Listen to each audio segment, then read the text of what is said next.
तो खुद की खोज में निकल, तो खुद की खोज में निकल, तू किस लिए हताश है, तू चल तेरे वजूद को समय को भी तलाश है, समय को भी तलाश है। नमस्कार, मैं गौरव कुमार पाठक केवी स्टूडियो की ओर से आप सबों को पुनः एक बार स्वागत करता हूं, हार्दिक अभिनंदन करता हूं। जैसा कि आप सभी जानते हैं, पंचायती चुनाव का बिगुल बज चुका है और इस पंचायती चुनाव के घमासान में अपने अपने क्षेत्र से पूरी दमखम के साथ इस समर में युवा और प्रतिनिधि उतरने के लिए तैयार हैं। आज आपको एक ऐसे युवा शक्ति से मिलवाने जा रहे हैं जो इस पंचायती चुनाव के घमासान में अपने क्षेत्र की जनता के लिए पूरे विश्वास के साथ आ रहे हैं। तो मिलते हैं छात्र राजनीति में एनएसयूआई के प्रखर छात्र नेता ओम जी से।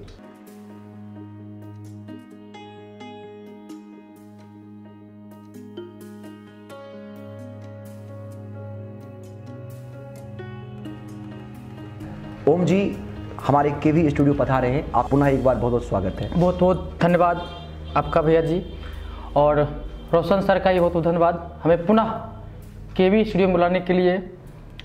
उन्हें दिल से धन्यवाद देता हूं और आपको भी।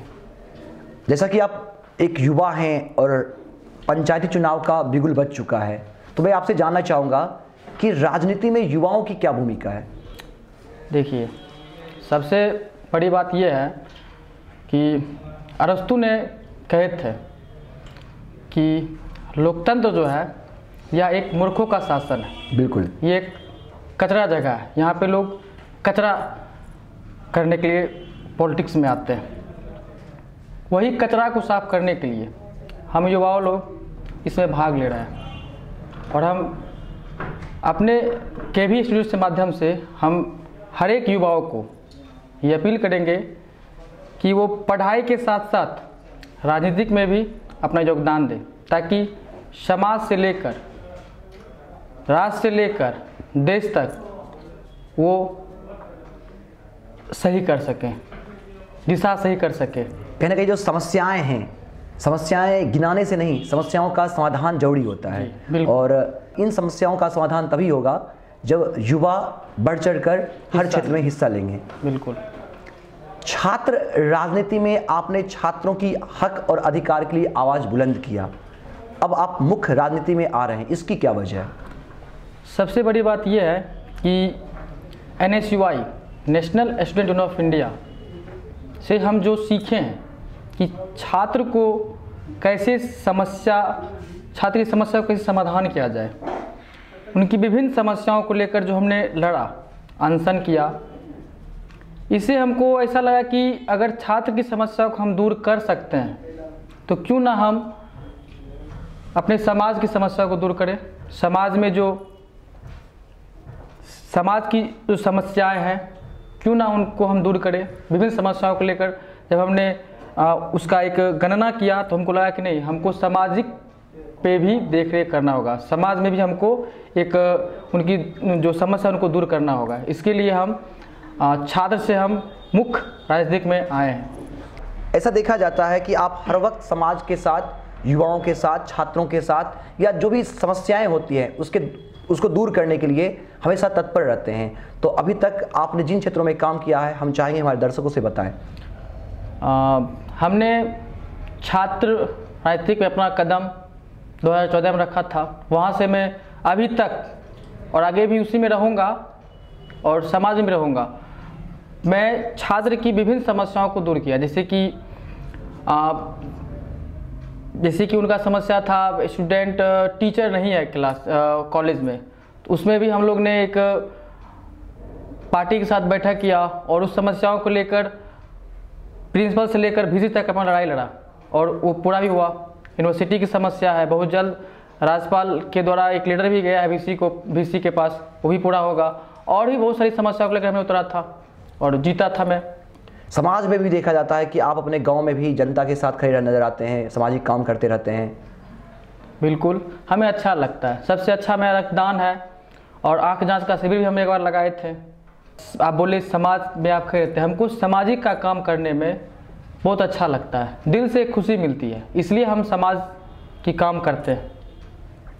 पंचायत चुनाव सामने है, तो पंचायत चुनाव में जनता के विकास के लिए आपका क्या एजेंडा होगा? क्षेत्र का विकास हो? देखिए, सबसे बड़ी एजेंडा मेरा ये है कि आए दिन हर एक तबके के लोगों को परेशानियां होती है, जैसे युवाओं को, किसानों को, और जो ग्रामीण है जैसे कि वृद्ध है, उनको भी समस्या होती है। समस्या मेरा ये है, उन लोगों का समस्या ये है कि जैसे कि किसान का समस्या ले लीजिए आप। किसान का समस्या अभी हमारा छपकी जो छपकी हमारा है, वो पूरे बेगूसराय में सब्जी देता है, और वो सब्जी देता है और पूरा बेगूसराय चलता है छपकी के ही खेती से। कहीं ना कहीं सबसे अधिक सब्जी उस क्षेत्र से आता है, उसी क्षेत्र से आता है। और यहाँ पर अगर अच्छे तरीके से किसान जो वहाँ पर सब्जी उत्पादन करते हैं, अच्छे तरीके से अगर करेंगे और अधिक उत्पादन होगा, और यहाँ से लेकर मतलब गांव से लेकर राज्य से लेकर राष्ट्रीय लेवल तक यहाँ के किसानों की सब्जी जाए। इसके लिए हम साइंटिस्ट को कहेंगे कि मिट्टी का जांच करें, ताकि और फसल अच्छी उत्पादन हो। कहने का वैज्ञानिक आधारित खेती हो। हाँ। और किसानों को प्रोत्साहित किया जाए जी। सरकार उन पे ध्यान दे जी। और बेहतर कृषि उत्पादन हो जी। उन्हें बाजार मिले। जैसे कि किसान में पशु पालन जो है हमारे गांव में बहुत होती है। हमारे खास करके बरौनी पंचायत में बहुत सारे पशुपालन होते हैं, और इसमें पूरा बेगूसराय में सबसे अधिक जो जमीन है पशु चिकित्सा के लिए जो दिया गया है वो हमारे कार्यचक में है। लेकिन वो जो पशु चिकित्सा केंद्र है वो हाथी के दांत के बराबर है। वहाँ पे गवर्नमेंट की थोड़ी सी भी नज़र नहीं है। अगर गवर्नमेंट, राज्य सरकार अगर हमारे छपकी में या बभनगांव पंचायत में एक कोल्ड स्टोर वहाँ खोल देती है, तो छपकी के किसानों को बहुत फायदा होगी इसकी। उनका जो प्रोडक्ट है, जो फसल है, वहाँ पर स्टोर कर पाएंगे, और उससे उनको अधिक लाभ भी मिलेगा, ताकि उनका फसल बर्बाद ना हो सके। आज महिलाएं जो है घर से बाहर बहुत कम निकल पाती हैं, वो सिर्फ सुबह का काम और शाम का खाने वाने में रह जाती है। अगर हमारे देश की महिलाएं आगे बढ़े, वो काम करने पर उतर जाए, खासकर बिहार की महिलाएं, तो कहीं ना कहीं इनकम देश की बढ़ जाएगी, हमारे राज्य की भी इनकम बढ़ जाएगी। इसके लिए सरकार को कुछ सोचना चाहिए। और अगर वो हर एक गांव में जैसे कि नल जल दिए, उसी के माध्यम से कुटीर उद्योग लगाएं महिलाओं के लिए, तो इसका फायदे भविष्य में देखने को मिलेगा बिहार सरकार को और केंद्र सरकार को। अगर आप चुनाव में आते हैं तो युवाओं के लिए, या चुनाव जीतते हैं तो युवाओं के लिए आपका क्या सोच है? युवाओं के लिए मेरा यही सोच है कि अभी रोजगार की सबसे बड़ी समस्या है। हमारे देश में रोजगार की सबसे बड़ी समस्या है, और योजनाएं भी बहुत सारी है। अभी युवा जो है जॉब में ही जाना चाहते हैं। जॉब में ही जाना ही एक ये नहीं है, अलग भी कुछ है, जैसे कि कुटीर उद्योग हो गया, अगरबत्ती, आपका क्या कहते हैं अचार, और भी बहुत सारी होगी जो हम खुद इसमें काम कर सकते हैं। अगर ये हम सरकार के माध्यम से अपने गांव में अगर हम इसको लाएंगे, तो वहाँ के युवाओं को रोजगार मिलेगी। वहाँ गांव में रह के ही वो अच्छा इनकम कमा सकते हैं, वो अच्छा इनकम ला सकते हैं। निश्चित रूप से ये युवा रोजगार सृजन करे। हमारे देश में बढ़ती जनसंख्या को सरकारी जॉब देना आसान नहीं है, लेकिन आत्मनिर्भर बनना जरूरी है, और इसलिए युवाओं को रोजगार मिलना ही चाहिए, और वो स्वरोजगार से ही संभव है। छात्रों के लिए, चूंकि आप छात्र राजनीति में रहे हैं, तो छात्रों के विकास के लिए, उनके शैक्षणिक गुणवत्ता में सुधार के लिए आप क्या करने वाले हैं? सबसे बड़ी बात, खुद हम छात्र से गुजरे हैं और हमारी बहुत सारी समस्या रही है, तो हम भी छात्र की समस्याओं को लेकर आपको ये बोल रहे हैं कि समस्या जैसे कि ये है कि एक पुस्तकालय हो, गांव में एक पुस्तकालय हो, ताकि वहाँ पर 5-10 छात्र बैठकर सेल्फ स्टडी कर सके। जो गरीब छात्र हैं उन्हें हम चाहेंगे कि विभिन्न सारे एनजीओ से उन्हें गोद लें, ताकि वो एक हायर एजुकेशन ले सके। गरीब छात्र से हैं वो 10th 12th करके रुक जाते हैं, आगे पढ़ने के लिए इनकम चाहिए, रुपया चाहिए, जो उनके पास नहीं होती है। हम चाहेंगे कि विभिन्न सारे एनजीओ से उनको हेल्प दिलाने की हम कोशिश करेंगे, ताकि वो आगे अच्छा से अच्छा अपना पढ़ाई कर सके। आपके क्षेत्र में जो पिछला पंचायती चुनाव रहा होगा, जनप्रतिनिधि गए होंगे और उन्होंने जनता को लोक लुभावन वादे किए होंगे, क्या लगता है आपको वो सारे वादे पूरे हो गए? देखिए, मैं आपके स्टूडियो के माध्यम से मैं अपनी भवनगांवा पंचायत के जनता को ये कहना चाहता हूँ, उनका वादा पूरा हुआ, लेकिन उतना नहीं हुआ जो उनको पूरा होना चाहिए था।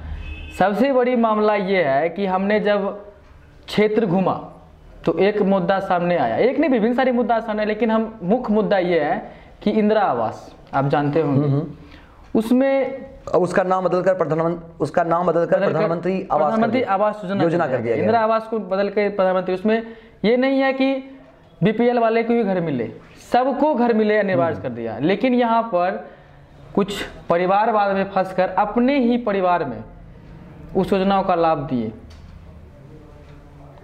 और जिनको चाहिए, जिनको नहीं चाहिए उनको भी दिया गया, बशर्ते रुपया लेके। लेकिन हमारे मुखिया जी बहुत अच्छे काम किए, वो नीचे से लेकर ऊपर तक बहुत अच्छे काम किए, उनका कोई गलती नहीं है, उनका कोई ये नहीं है, बहुत ही अच्छे काम किए। लेकिन कुछ काम उनका अच्छा नहीं हुआ, जैसे कि शिक्षा पे, किसान पे अच्छा काम नहीं हुआ उनका। तो बेहतर विकास के लिए अब सबको मिलकर काम करना होगा, तभी पंचायत का विकास होगा, क्षेत्र का विकास होगा। ओम जी हमारे साथ आज अपने विचार साझा कर रहे हैं। अगर जो भवनगांवा की जनता आपको यहाँ से देख रही है, उनसे आप क्या अपील करना चाहेंगे? मैं भवनगांवा पंचायत के हर एक जनता से मैं ये अपील करता हूँ कि वो मतदान जरूर करें, और मतदान करते के समय वो ये सोचे कि कौन हमारा हितैषी है, कौन हमारी बात को सुनेगा, परिवारवाद से उठ के, हर एक चीज़ से, गुतियाबाद से उठ के कौन हमारी आंसू को पोंछेगा, उस पर आप विचार कीजिएगा। धन्यवाद।